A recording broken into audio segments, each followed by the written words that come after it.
This is my phone. Please remember my voice. This is my phone. Please remember my voice.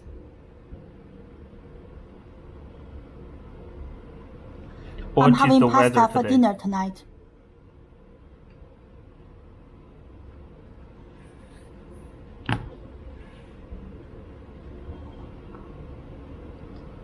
I'm having pasta for dinner tonight.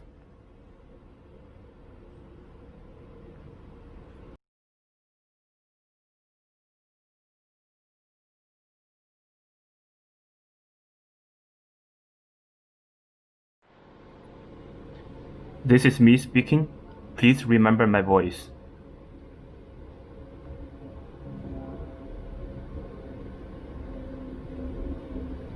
Legal team to represent him in a high-profile defamation lawsuit. It means American taxpayers would foot the bill for the government defending the president in the suit by author E. Jean Carroll, who says the president